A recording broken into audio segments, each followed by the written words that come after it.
Mutiara Hikmah Official, menyingkap hikmah di balik sunnah.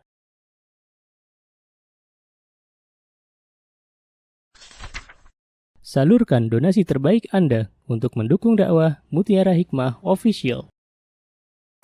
Mari siapkan bekal akhirat kita. Jangan lewatkan kesempatan emas ini.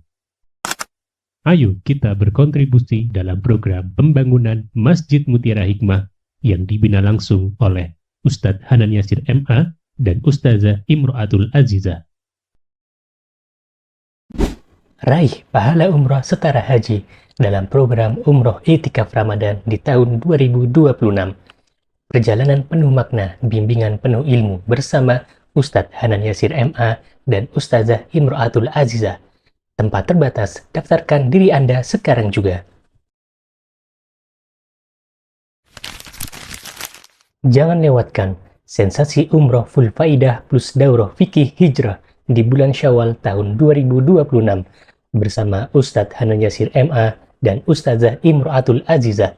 Tempat terbatas, daftarkan diri Anda sekarang juga.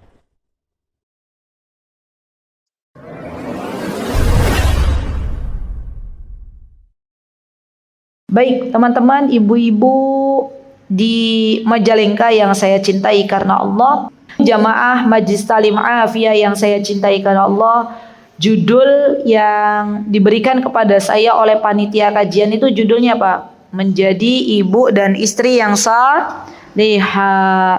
Kalau saya bahas ya, kajian offline, menjadi ibu yang salihah itu bisa sampai 20 sesi kajian.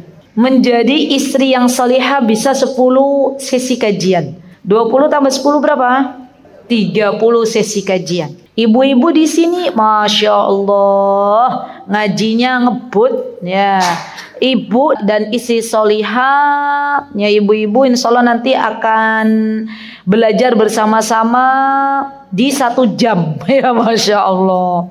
Semoga nanti bisa dipahami dan semoga Allah berikan kepada kita ilmu yang bermanfaat, Masya Allah.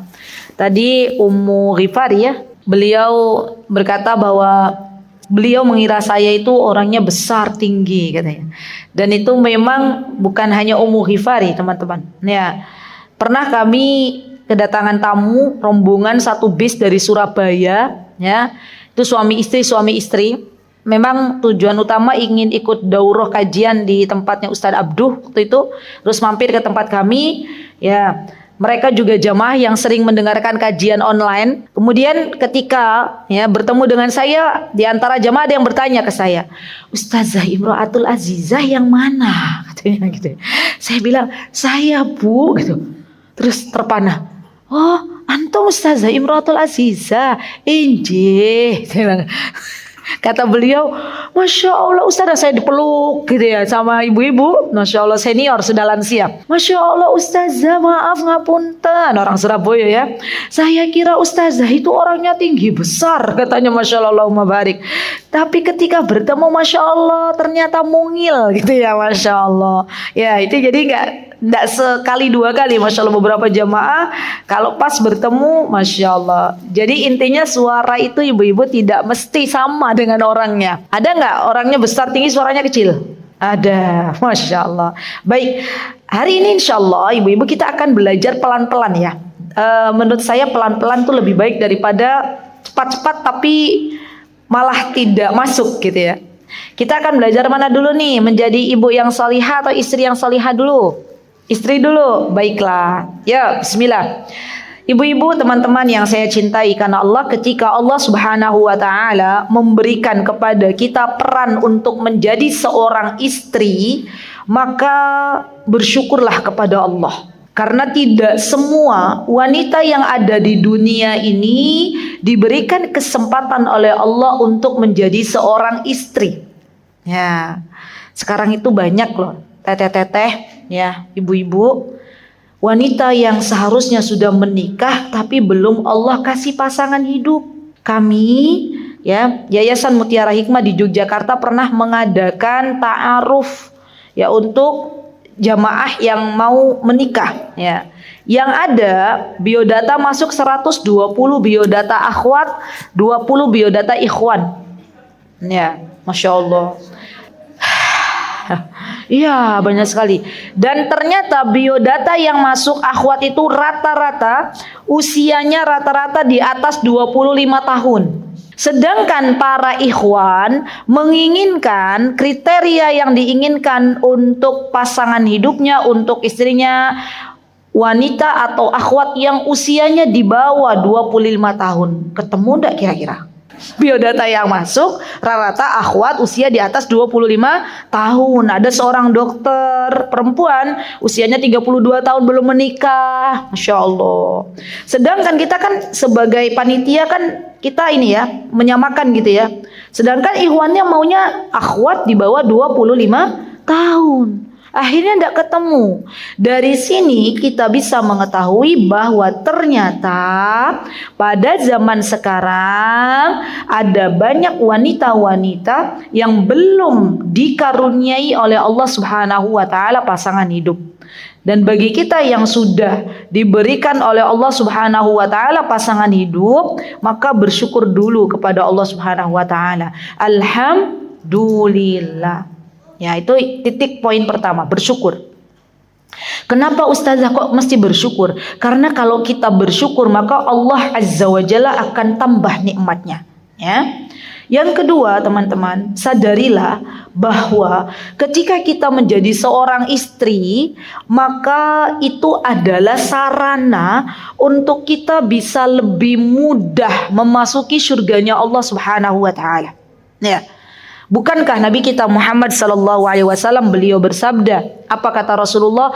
Idza shallatil mar'atu khamsaha. Kalau seorang wanita salat 5 waktu, salatnya dijaga, subuhnya, zuhurnya, asarnya, maghribnya dan isyanya dijaga, wa shamat syahruha, dan puasa di bulan Ramadan. Yang ketiga, wa ata'at ba'laha.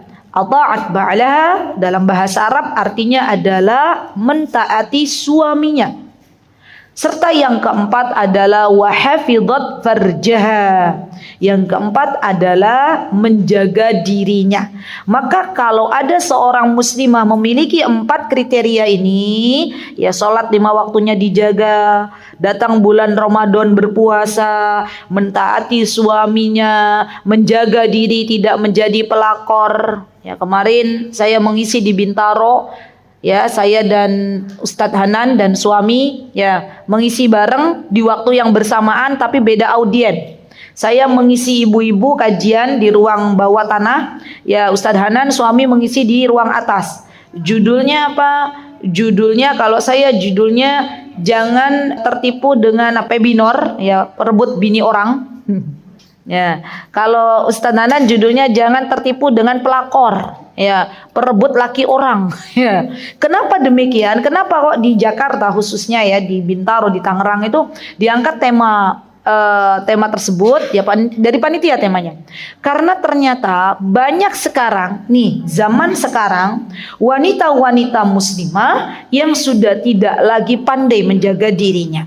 Ya, padahal kalau ada wanita muslimah dia pandai menjaga dirinya, tidak bermudah-mudahan dengan laki-laki yang bukan mahramnya, tidak menjadi pelakor misalnya, maka subhanallah besok pada hari ketika ia dimasukkan oleh Allah ke dalam surganya, maka Allah akan berkata kepadanya, udkhuli min ayyi abwabil jannati syi'ti. Masuklah engkau wahai wanita muslimah yang pandai menjaga diri, masuklah engkau wahai wanita muslimah yang mentaati suamimu ketika di dunia, masuklah engkau wahai wanita muslimah yang menjaga salat 5 waktu, masuklah engkau wahai wanita muslimah yang menjaga puasa Ramadanmu, masuklah dari pintu surga manapun yang engkau kehendaki. Kira-kira kita pengen enggak ibu-ibu? Pengen. Semua pengen. Mari kita menghela nafas ya. Karena nanti surga itu pintunya macam-macam. Ada pintu ahli sedekah, ada pintu ahli salat, ada pintu ahli puasa. Ya. Pertanyaannya, apakah kita ahli puasa? Belum tentu. Apakah kita ahli sedekah? Belum tentu. Ya, apakah kita sedekah kita seperti Abu Bakar, hartanya semua dikasih? Belum tentu. Apakah sedekah kita seperti Umar setengah hartanya dikasih? Belum tentu. Ya, maka kesempatan untuk kita belajar dari 4 poin ini, yuk kita amalkan bersama-sama. Gitu ya, diingat-ingat. Nanti 4 poin ini akan menjadi pertanyaan di akhir. Nih, bukunya bagus-bagus nih. Masya Allah. Ada hadiah dari Muhsinah. Kita doakan semoga yang memberikan hadiah ini Allah Azza wa Jalla berikan keberkahan untuk rizkinya. Allah tambahkan dari arah yang tidak disangka-sangka. Amin. Allahumma amin. Baik. Nah, masalahnya begini, Ibu-ibu. Ya, masalahnya. Kalau kita lihat tadi, ya, sholat 5 waktu yang wajib. Ada nggak di antara kita kalau teman-teman bilang, Ustazah, Alhamdulillah Ustazah, saya kalau sholat 5 waktu on time. Masya Allah, keren. Ya. Tapi pertanyaan kembali, sudah belum kita menjaga sholat 5 waktu atau kita hanya melaksanakannya saja? Disebut menjaga itu kalau sholatnya khusyuk. Ada nggak ibu-ibu di sini yang baru sholat Allahu Akbar keingat jemuran? Ya. Pas mau hujan itu kedengeran ya rintik-rintik. Ya, lagi sholat, ya Allah jemuranku ini kayak mana? Gitu. Ada nggak di antara kita yang sholat terus kita keinget, Astagfirullahaladzim, komporku udah dimatiin belum ya tadi ya? Nah, itu kan artinya belum khusyuk ibu-ibu. Ya, belajarlah salat yang khusyuk. Karena ketika kita salatnya khusyuk, maka Allah akan berikan ketenangan jiwa. Nanti ini ada kaitannya dengan mental sehat. Insya Allah besok, insya Allah di Semarang, ada yang mau ikut ke Semarang? Besok pagi saya mengisi kajian di sana di Semarang, judulnya Fikih Kesehatan Mental. Ya, kenapa kok tema tersebut yang diangkat? Karena banyak wanita-wanita terutama yang hari ini mengalami depresi. Ya, saya tidak tahu kalau di Majalengka, insya Allah tidak ada ya. Di Jogja sudah ada beberapa. Ya, semoga kita semuanya disehatkan oleh Allah Subhanahu wa Ta'ala. Jadi belajarlah untuk sholat khusyuk ibu-ibu. Ya, belajarlah untuk memahami makna salat. Belajarlah untuk menjadikan sholat itu sebagai hiburan, ya, sebagai healing. Ketika kita sudah tidak lagi merasakan kenikmatan yang ada di dunia ini. Bukankah Rasulullah SAW mengatakan kepada Bilal, ya Bilal, arihna bis salah. Apa kata Rasulullah? Wahai Bilal, istirahatkan hati-hati kita, jiwa-jiwa kita itu dengan salat. Orang yang sudah menjadikan salatnya sebagai healing, maka dia tidak perlu lagi healing keluar rumah. Sudah, cukup sholat. Ya. Tapi masalahnya kita kalau pas liburan, kalau pas long weekend, itu biasanya pada healing nggak? Healing kan? Ada yang ke Jogja, ya kalau ke Jogja mampir. Ya. Saya tinggal di Jogja. Ya. Ada yang ke mana? Ke kota, ke alun-alun, gitu kan ya? Muter-muter alun-alun, dikelilingi. Ya. Kira-kira setelah muter-muter itu akhirnya pulang ke rumah, badannya tambah enak atau tambah bau? Capek. Ya, maka healingnya seorang muslimah itu ada pada sholatnya. Baik, kemudian yang kedua teman-teman, ini nanti kaitannya ada dengan istri yang salihah. Yang kedua adalah menjaga ibadah puasa Ramadan. Jadi nanti kita sebelum Ramadan tiba jauh-jauh hari, mulai sekarang kita sudah harus berdoa kepada Allah Subhanahu wa Ta'ala. Ya, berdoa kepada Allah, ya Allah pertemukanlah hamba dengan bulan Ramadan. Begitulah kebiasaan para sahabat ridwanullahi alaihim. Mereka membagi 1 tahun itu menjadi 2 bagian. 6 tahun setelah bulan Ramadan, mereka berdoa kepada Allah dimulai dari bulan Syawal, meminta kepada Allah, ya Allah terimalah amal ibadah kami yang kami lakukan di bulan Ramadan. Rabbana taqabbal minna innaka antas samiul alim wa tub alaina innaka antat tawwabur rahim. Itu doanya para sahabat. Nanti 6 bulan setelahnya, berarti 6 bulan sebelumnya apa? Syawal, Dzulqa'dah, Dzulhijjah, Muharram, Safar, ya kan? Setelah Safar apa? Rabiul Awal. Ya. Nanti setelahnya Rabiul Tsani, kita sudah mulai berdoa kepada Allah Subhanahu wa Ta'ala agar dipertemukan dengan bulan Ramadan. Dan ketika Allah mempertemukan kita dengan bulan Ramadan, maka maksimalkan ibadah di bulan Ramadan. Ya, kenapa? Karena tidak semua hamba Allah diberikan kesempatan untuk beribadah di bulan Ramadan. Ada kalanya sebelum bulan Ramadan Allah sudah wafatkan hambanya. Ya. Baik, yang ketiga teman-teman, yang ketiga, jadilah kita kalau pengen ya besok pada hari di mana Allah mempersilahkan kita untuk masuk surga Allah dengan pintu manapun yang kita kehendaki. Yang ketiga adalah menjadi istri yang salihah. Dan kriteria istri yang salihah ada pada surah An-Nisa. Silahkan dibuka surah An-Nisa, semuanya dibuka. Ayat 34. Boleh yang punya mushaf Al-Quran boleh dibuka. Yang ada aplikasi HP di dalamnya ada Al-Quran, silahkan boleh dibuka. Saya bacakan surah An-Nisa ayat 34. A'udzu billahi minasy syaithanir rajim. Bismillahirrahmanirrahim. Ar-rijalu qawwamuna 'alan nisa'i bima faddalallahu ba'dahum 'ala ba'd wa bima أنفقوا من أموالهم فالصالحات قانتات حافظات للغيب بما حفظ الله واللاتي تخافون نشوزهن فعظوهن واهجروهن في المضاجع واضربوهن فإن أطعنكم فلا تبغوا عليهن سبيلا إن الله كان عليا كبيرا. Baik, ibu-ibu yang saya cintai karena Allah, wanita atau istri yang salihah di antara sifatnya adalah mentaati Allah Subhanahu wa taala. Jadi rumus paten.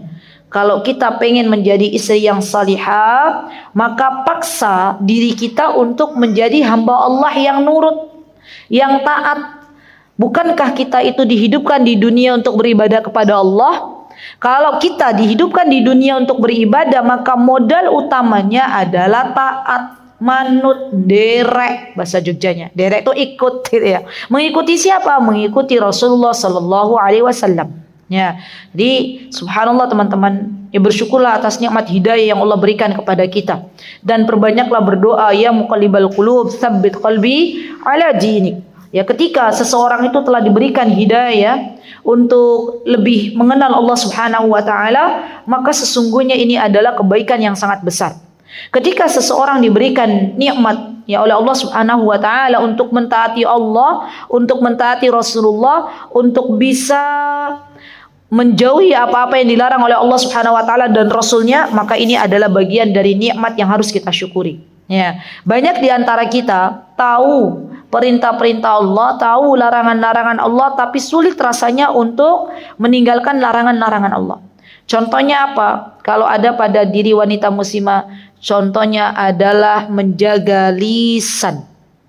Nih, coba pegang lisannya, coba pegang mulutnya, lisannya. Pegang, semua pegang.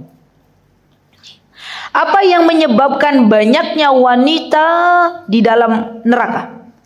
Kata Rasulullah SAW, di antara penyebab banyaknya wanita menjadi waliyadzubillah penghuni neraka disebabkan karena kurangnya rasa syukur kepada suaminya. Ya, dan itu dikarenakan lisannya. Sampai-sampai Rasulullah SAW mengatakan, wahai para sahabat-sahabatku, ya akan engkau temui wanita-wanita yang jikalau engkau berbuat baik kepada mereka sepanjang hidup mereka, kemudian suatu hari engkau lupa untuk berbuat baik kepadanya, maka wanita ini akan mengatakan, wahai suamiku, engkau tidak pernah berbuat baik kepadaku. Insya Allah, hati-hati lisan, hati-hati. Jadi Masya Allah ya teman-teman, PR kita ini terutama wanita-wanita muslimah itu kadang secara tidak disadari dosa yang paling banyak itu ada di lisannya. Ya, kemarin belum lama ini saya diberikan kesempatan oleh Allah untuk menerjemahkan Syekh Ahlam dari Yaman di Masjid Kampus UGM. Ya, jadi belum lama, belum 1 tahun, baru beberapa bulan yang lalu. Biasa ibu-ibu kalau menerjemahkan syekho itu kita itu tidak dikasih tahu nanti materinya apa gitu ya. Jadi dadakan ya. Saya duduk di samping syekho ya di Masjid UGM. Kemudian saya tanya kepada beliau, karena beliau masya Allah ahli Quran. Saya kira mau menyampaikan tentang keutamaan Al-Quran gitu ya, atau menyampaikan tentang bagaimana bacaan Al-Quran yang baik ya. Saya tanya kepada beliau, syekho saya bilangin, apa materi yang mau engkau sampaikan hari ini gitu. Kata beliau, saya mau menyampaikan tafsir surah Al-Humazah, katanya gitu. Saya langsung baiklah. Toib itu kita dalam keadaan nanti gimana nih tafsirnya panjang apa pendek gitu ya. Apa harus nanti saya bawa tafsir Ibnu Katsir gitu. Sudah deh ya Allah, tawakkal ala Allah. Sudah bismillah, semoga engkau mudahkan. Kemudian saya tanya, kenapa engkau mengangkat sebuah tema tafsir surah Al-Humazah? Ya, kata beliau, banyak wanita-wanita yang hari ini ya mengalami sebuah perbedaan ya di masa lalu dengan zaman sekarang. Sekarang tuh banyak wanita-wanita yang mengalami mengerjakan dosa-dosa terutama dengan lisan. Lumaz, al-humazah, lumazah itu kan artinya dia mencela, nyinyirin, merendahkan orang lain gitu ya. Dan Syekho ingin mengajak semua wanita muslimah, masya Allah, Allahumma barik ya, yang hadir banyak penuh, masya Allah, Masjid UGM. Makanya beliau pengen mengajak bahwa kita sebagai wanita muslimah itu harap berhati-hati dengan lisannya. Dan kadang emak-emak, ibu-ibu ya, kalau kita nggak sadar, alhamdulillah di Majalengka insya Allah tidak ada ibu-ibu yang seperti di Jakarta kemarin ya. Kemarin kami menginap di Bintaro ya, kami melihat ya banyak momi-momi muda, ibu-ibu itu kumpul bareng gitu ya, terus ngobrol-ngobrol gitu ya. Entah apa yang diobrolin, yang jelas kalau emak-emak itu udah ngobrol tuh nggak cukup 1 menit ya, sejam 2 jam juga nggak terasa. Kalau kita ngobrol emak-emak, yang diobrolin tuh semuanya benar apa enggak kira-kira? Kadang benar, kadang enggak. Ya, awalnya nanya gimana sekolah di mana anak-anaknya, gitu kan? Lambat laun, nanya gimana gurunya, wali kelas barunya. Wali kelas anakku beda dengan wali kelas kemarin. Nah, mulai yang dibicarakan, digibahi adalah guru anak kita. Dan masuklah ke dosa lisan. Ya, hati-hati ibu-ibu. Ya, dosa lisan ini dosa yang akhirnya subhanallah banyak membawa, khususnya wabil khusus para wanita muslimah, ke dalam api neraka. Ya, baik. Kemudian di antara ciri wanita salihah atau istri salihah adalah yang kedua adalah hafidhatul lil ghaibi bima hafidhallah. Apa itu hafidhatul lil ghaibi bima hafidhallah? Yaitu menjaga dirinya ya, menjaga ketika suaminya tidak ada. Nah, itu ujian bagi seorang wanita. Saya pernah ibu-ibu mengisi di luar kota. Tiba-tiba ya saya diajak bicara dengan salah satu panitia kajian. Kan biasanya kalau keluar kota itu kan kita disuruh transit dulu gitu ya. Terus saya diajak ngobrol dengan salah satu panitia kajian. Beliau bilang begini ke saya, Ustazah Aziza, nitip pesen ya, just tip. Jadi just tip itu bukan cuman barang, just tip itu ada pertanyaan, ada just tip apa gitu ya. Beliau nitip pesan ya Ustazah, jasa nitip pesan apa Bu? Pesan nanti tolong ya Ustazah, ibu-ibu yang nanti Ustazah berikan nasihat tolong diselip-selipi, jangan suka katanya ya, jangan suka bermudah-mudahan memasukkan orang lain terutama laki-laki ke dalam rumahnya walaupun itu tetangganya, katanya. Memangnya kenapa Bu? Saya bertanya kepada beliau, karena di sini di kampung sini tuh ada banyak ya para laki-laki yang bekerja di Jakarta, bekerja di kota besar. Ya, istri-istrinya yang tinggal di kampung atau bahkan juga katanya ada yang bekerja bukan hanya di Indonesia tapi di luar negeri. Ya, dan banyak istri-istri di sini yang bermudah-mudahan dengan laki-laki yang ada di desa. Dan akhirnya ya pernah terjadi sebuah peristiwa di mana wanita yang ditinggal oleh suaminya tuh akhirnya berzina dengan laki-laki kampung situ.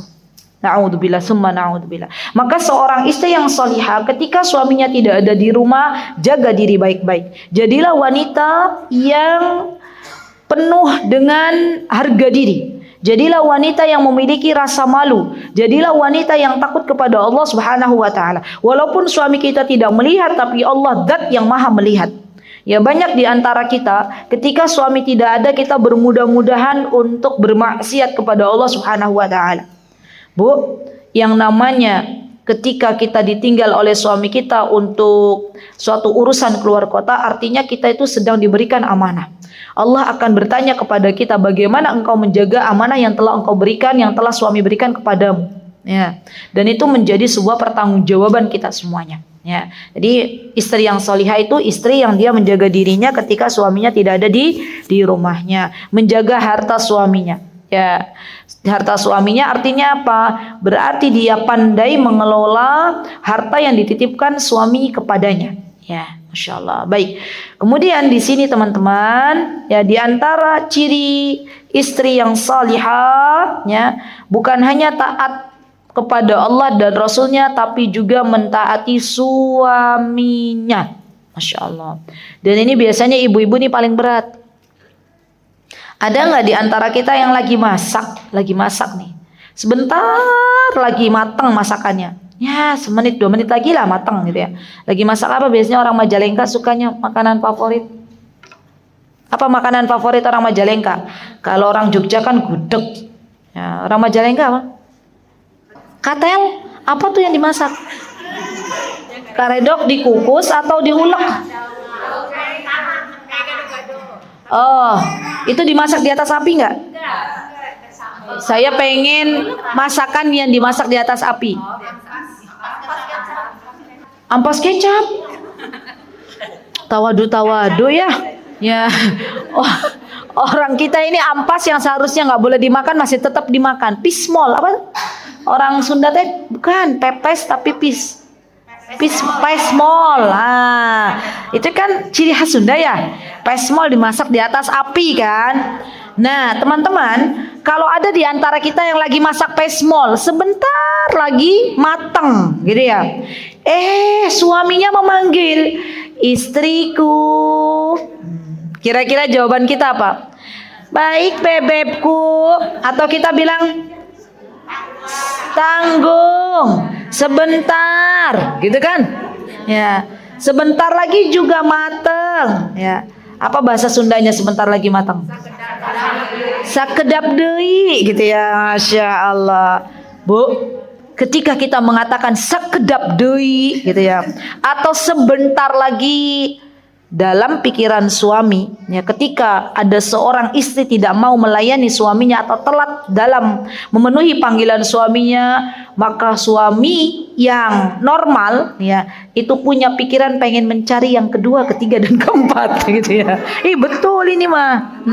Makanya kata Rasulullah SAW, ya, Ustazah kok masa begitu? Iya, betul. Makanya kata Rasulullah SAW, seorang istri itu, ya, ketika dia berada di tanur itu alat untuk membuat roti. Kalau orang Yaman, ya bikin roti itu di tanur, ya kayak kita kompor gitu ya. Ya kata Rasulullah, kalaupun ada seorang wanita sedang berada di tanur, suaminya memanggil, maka bersegeralah untuk mendatanginya. Bersegera. Isra itu artinya bersegera, bukan apa sakedap deui, bukan, tapi cepat. Ya. Sampai-sampai ketika berada di kelana unta, kelana hewan tunggangan, ketika suaminya memanggil, maka bersegeralah.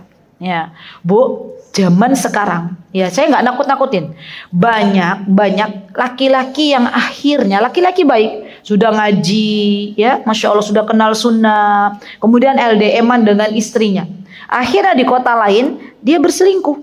Ya, saya mendapati dua jamaah dari luar kota, bukan orang Yogyakarta, yang bercerita begitu. Ya, "Ustazah, mohon doakan suami saya." Nangis-nangis istrinya. "Kenapa?" gitu ya. "Suami saya selingkuh, Ustazah. Saya lihat di HP-nya." "No, jenengan tinggal sama siapa?" "Saya tinggal di sini. Suami saya kerja beda kota." gitu. "Loh, kenapa nggak ikut sama suami?" Kata beliau, "Karena saya bekerja sebagai ASN." Coba hati-hati, Ibu. Jadi sifat seorang laki-laki, sifat seorang suami diantaranya adalah ingin didampingi oleh istrinya. Makanya di dalam Islam yang namanya pernikahan itu nggak ada aturannya pernikahan itu berjauh-jauhan. Adanya yang namanya wanita dan laki-laki kalau sudah menikah ya berdekatan, saling melengkapi, ya saling menutupi, bukan justru berjauh-jauhan. Jadi ini penting bagi kita ibu-ibu, jangan sampai kita bela-belain sekolah anak kita, jangan sampai kita bela-belain karir kita, tapi kita tidak memperdulikan peran kita sebagai seorang istri dengan tidak ikut kemana suami pergi. Nah, jadi hati-hati. Bahkan saya nggak nakut-nakutin. Ya, yang satu lagi jamaah, yang satu lagi bercerita, Ustazah, saya paham Ustazah, suami saya tuh insya Allah seorang laki-laki yang soleh.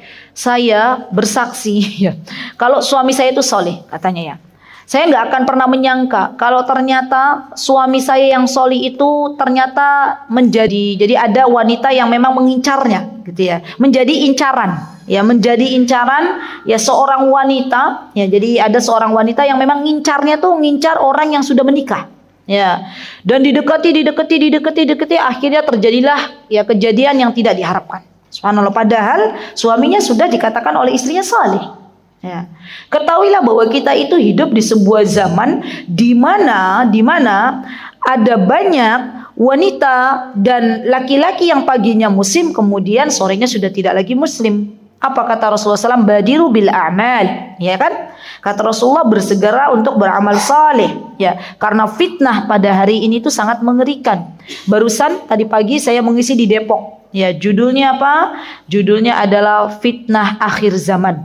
Maksudnya di antara fitnahnya adalah fitnah syubhat dan fitnah syahwat. Dan fitnah syahwat yang terjadi pada zaman sekarang banyaknya laki-laki yang tergelincir ke dalam fitnah wanita.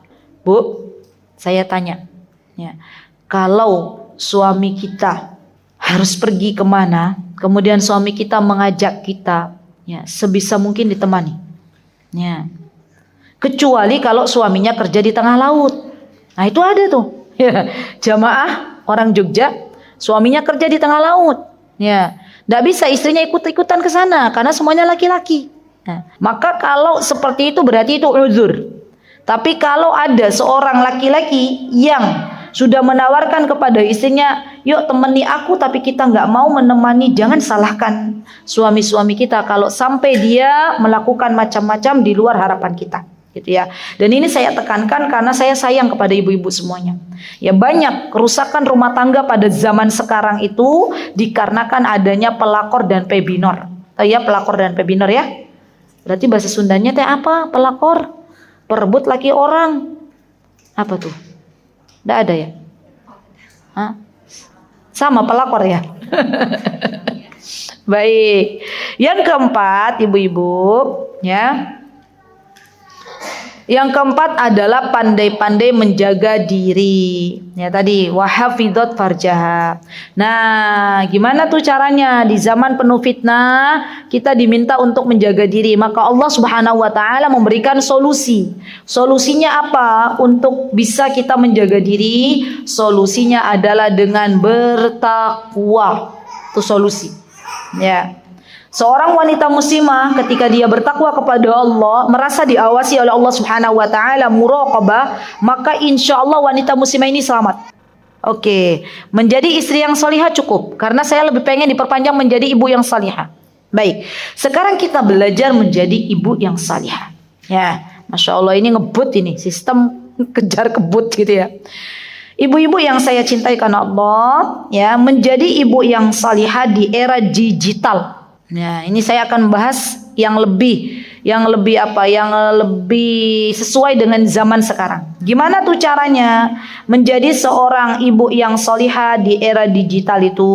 Ibu-ibu yang saya cintai karena Allah, ada perubahan pendidikan ya yang biasanya kita temui ya untuk mendidik anak-anak kita di zaman dahulu dengan zaman sekarang. Ya.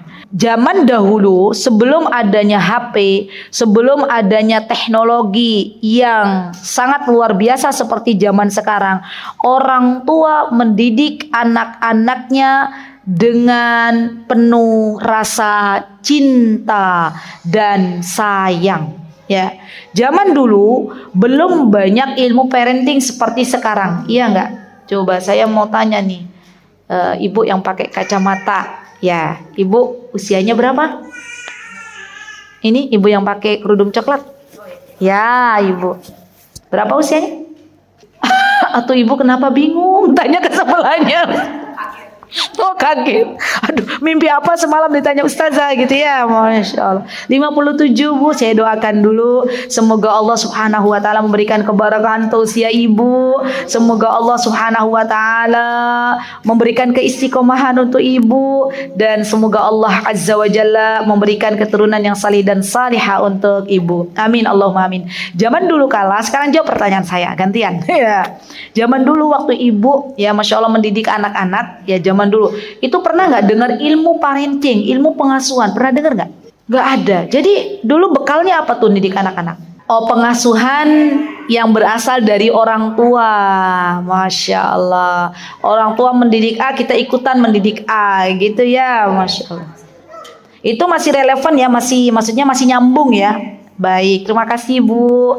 Baik, tapi Bu, zaman sekarang kalau kita mengandalkan bagaimana orang tua kita zaman dahulu mendidik anak-anaknya dan kita terapkan pada anak-anak zaman sekarang, nyambung apa enggak? Sudah enggak nyambung. Kenapa? Karena anak-anak kita zaman sekarang itu sudah masuk generasi alpha, sudah masuk Gen Z. Ya enggak? Ada yang tahu? Ini berat enggak ya materinya? Gen Z, pernah dengar Gen Z enggak? Atau generasi strawberry, pernah dengar? Generasi strawberry itu gampang melempem ya. Contohnya apa Ustazah? Kalau anak zaman dahulu tuh Masya Allah kuat-kuat, Masya Allah anak-anak zaman dahulu itu prosesnya itu Masya Allah luar biasa ya. Zaman dulu belum ada yang namanya nunul-nunul makanan. Kalau pengen makan ya mencari kayu bakar gitu, nggak Ummu Zubair zaman dulu? Ummu Zubair zaman dulu kalau mau masak cari kayu bakar dulu kan ya zaman dulu.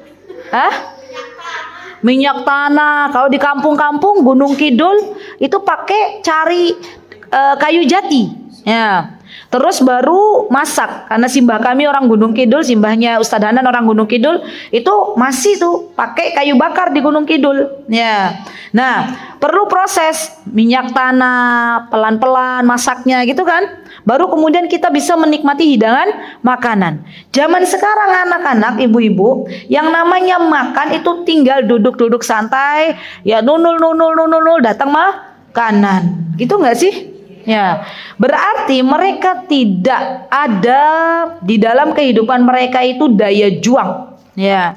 Nah, akhirnya karena mereka dibiasakan dengan sesuatu yang instan saja, akhirnya mereka menjadi generasi yang mudah rapuh, ya. Jadi zaman sekarang itu ibu-ibu banyak anak-anak muda yang waliyadzubillah bunuh diri. Ya, belum lama ini kan ibu-ibu pernah dengar nggak? Ada anak muda, seorang mahasiswi ya di universitas, di salah satu universitas favorit di Yogyakarta, itu bunuh diri dari atas gedung.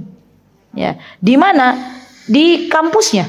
Ya. Kenapa? Karena sepele penyebabnya. Apa penyebabnya? Karena dia tidak siap ketika temannya membulinya. Ya. Maka dari itu tugas kita adalah mempersiapkan anak-anak kita untuk lebih sehat mentalnya. Jadi kalau zaman dulu Bu, zaman dulu orang tua zaman dulu itu yang namanya sukses, ya dikatakan anak itu sukses kalau dapat ranking 1. Iya enggak ibu-ibu? Ya dikatakan anak sukses kalau sudah jadi pegawai negeri. Ya, iya enggak Bu? Ya, zaman dulu disebut anak itu sukses kalau dia bisa sekolah di sekolah favorit. Makanya zaman dulu itu yang namanya sekolah negeri itu menjadi salah satu sekolah favorit. Gitu nggak sih ibu-ibu? Zaman sekarang sudah mulai berubah. Ya, sekolah negeri ya terutama kalau di Yogyakarta ya itu sudah tidak laku lagi. Ya, bahkan mereka mencari murid. Ada yang muridnya hanya 2, ada yang muridnya hanya 4. Kenapa? Karena banyak sekolah-sekolah swasta yang menawarkan pendidikan agama yang bagus bagi anak-anak menjadi sekolah favorit. Nah, Karena banyak ibu-ibu yang sadar bahwa ternyata pendidikan yang terbaik untuk anak-anak itu bukan hanya pendidikan yang berfokus kepada akademik saja, tetapi lebih dari itu yaitu pendidikan yang berpondasi lebih mengenal agama. Dan zaman sekarang yang namanya pengetahuan itu semuanya bisa ditanya melalui apa, Bu? AI. Atau AI enggak?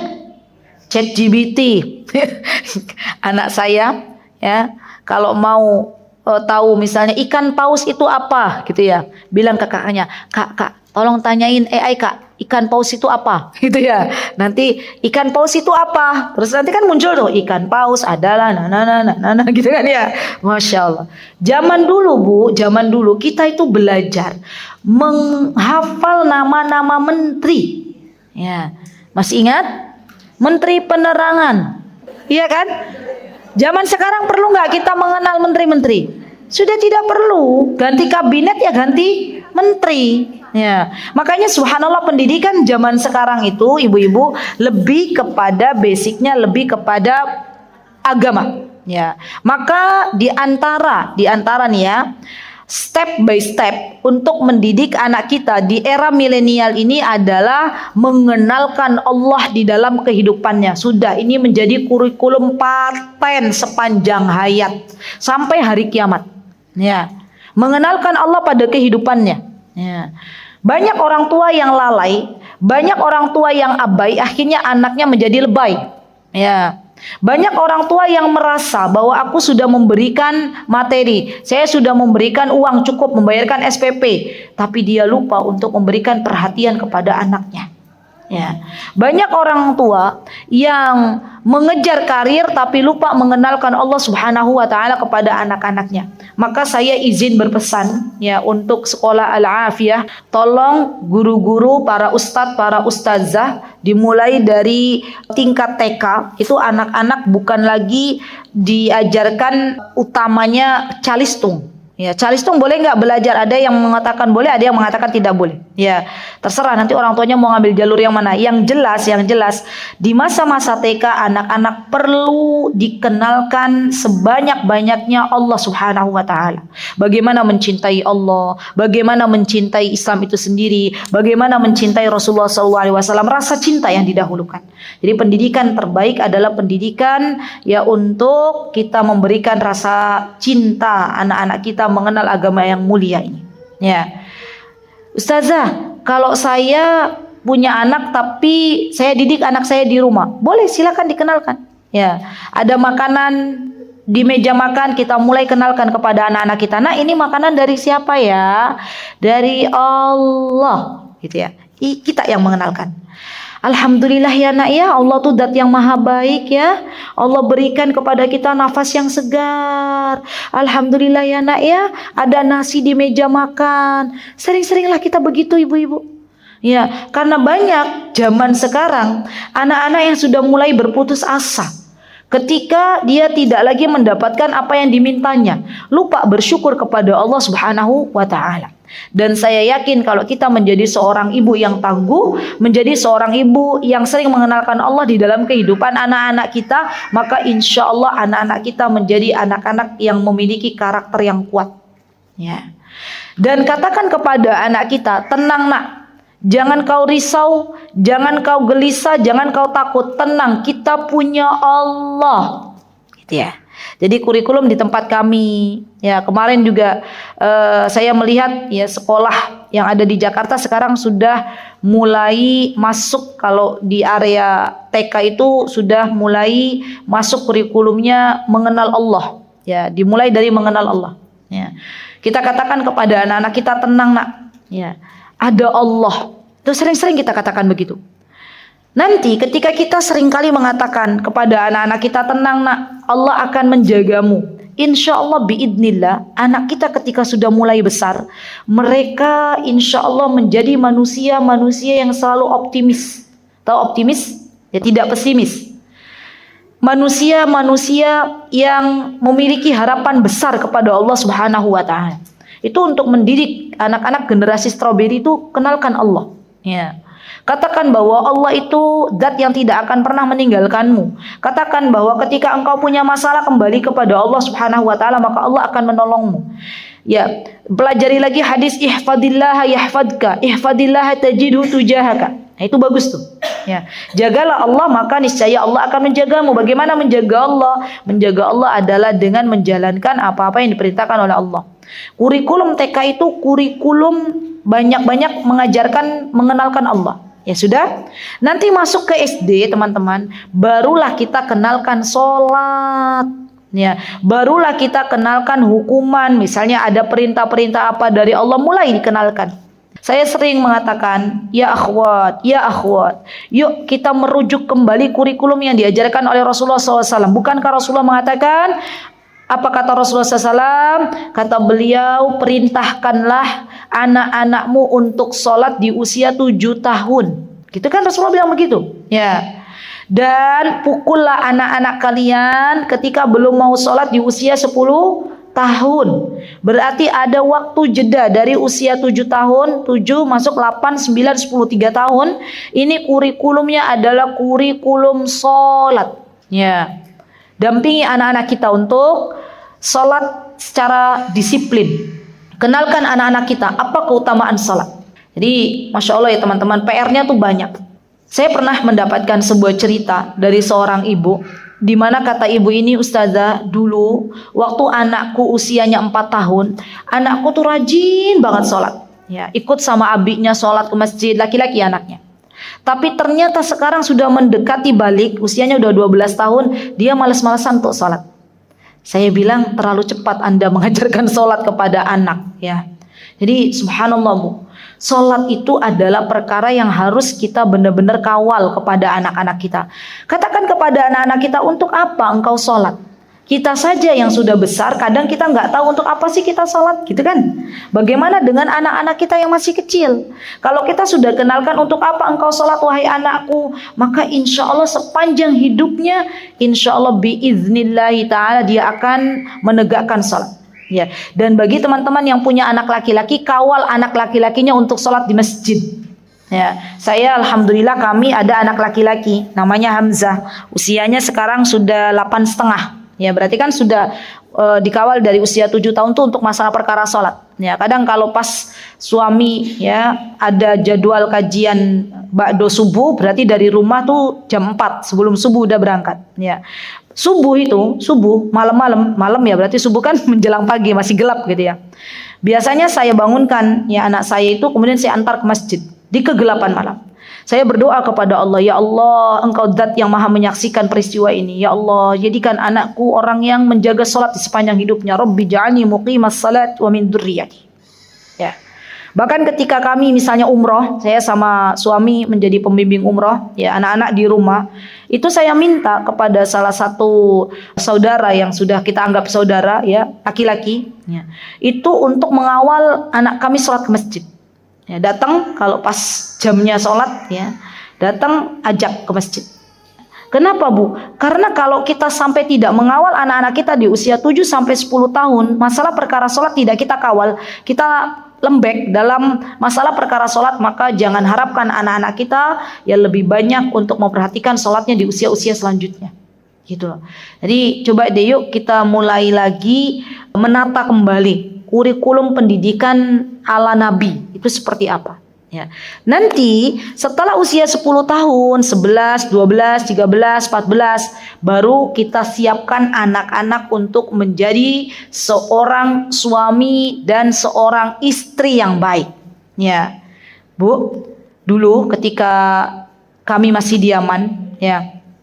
Itu anak-anak itu usia 12 tahun tuh Masya Allah Allahumma barik sudah pandai menyembelih kambing.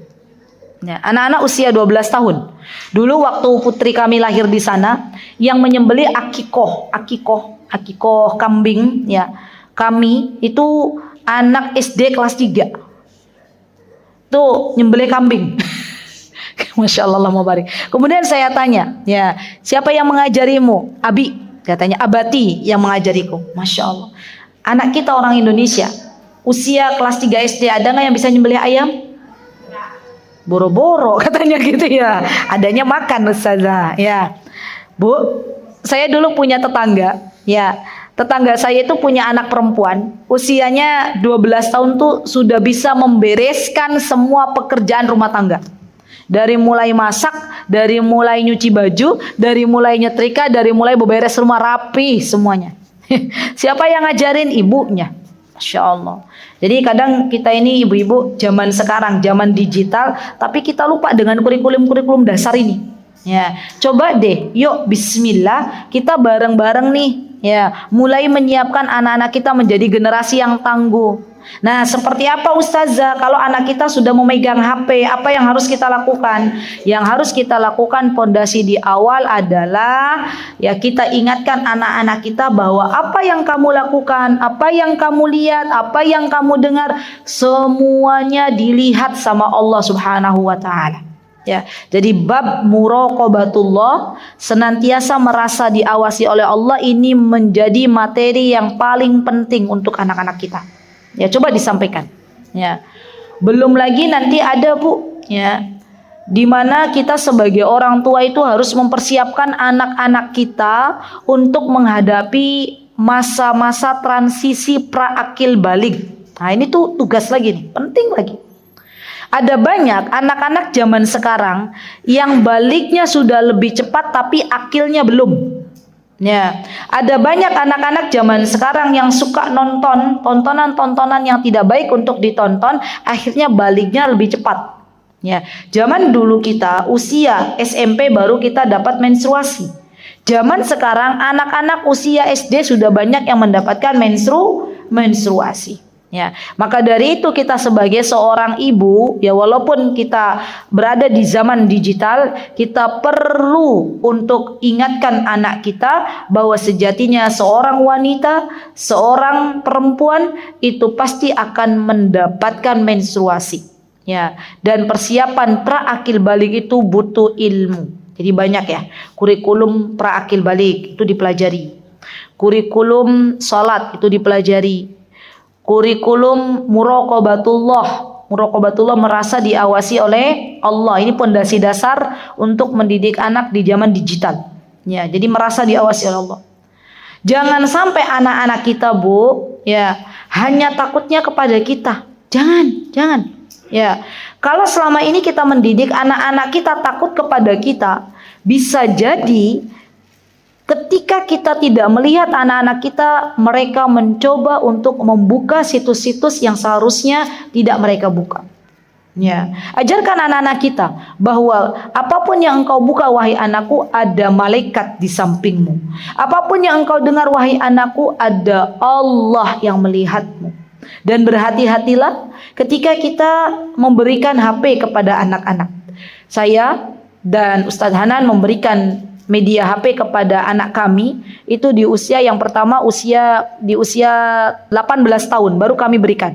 Sebelumnya kami pinjamkan. Ya, jadi sebelumnya anak kami itu punya kajian, punya belajar dengan syekhoh dari Madinah dan dari Iskandaria, maka butuh media HP. Ya, dulu sebelum usianya 18 tahun kami pinjamkan. Ya, tapi setelah usia 18 tahun, kemudian dia udah paham mana yang dibuka, mana yang enggak, ya baru kemudian kami berikan HP. Silahkan, gitu. Nah, banyak di antara ibu-ibu zaman sekarang yang sudah memberikan HP di usia anak-anak masih balita. Iya enggak ibu-ibu? Nah, perbedaan zaman dulu dan zaman sekarang apa? Zaman dulu kalau anaknya nangis dibawa jalan. Iya enggak? Ibunya gendong-gendong, ditimang-timang, bahkan anaknya disuruh lihat ada cicak, gitu kan. Zaman sekarang anaknya nangis, oe, gitu ya, masih bayi, masih nangis masih bayi, atau usia-usia balita, usia-usia di bawah 5 tahun, yang ibunya berikan kepada anaknya apa? HP. Anaknya anteng. Terjadilah sesuatu yang tidak baik bagi anaknya. Anaknya terkena radiasi. Banyak anak zaman sekarang yang matanya udah rusak karena banyak paparan dari radiasi HP. Maka teman-teman, pesan saya kepada teman-teman semuanya, demi Allah bertakwalah kepada Allah dalam amanah menjadi orang tua. Takutlah kepada Allah. Kita akan berdiri di hadapan Allah. Allah akan tanya kepada kita bagaimana tanggung jawab kita menjadi seorang ibu, dan Allah akan tanya kepada suami kita bagaimana tanggung jawab suami kita menjadi seorang ayah. Dan Allah Subhanahu wa taala menginginkan kita semuanya menjadi orang tua yang salih dan salihah. Semoga Allah Subhanahu wa taala senantiasa membimbing kita menjadi orang tua yang baik bagi anak-anak kita. Semoga Allah Subhanahu wa taala menjadikan kita orang tua yang bisa memberikan teladan yang baik bagi anak-anak kita, dan semoga Allah Subhanahu wa taala mengampuni segala kelalaian kita. Amin. Allahumma amin. Mutiara Hikmah Official, menyingkap hikmah di balik sunnah.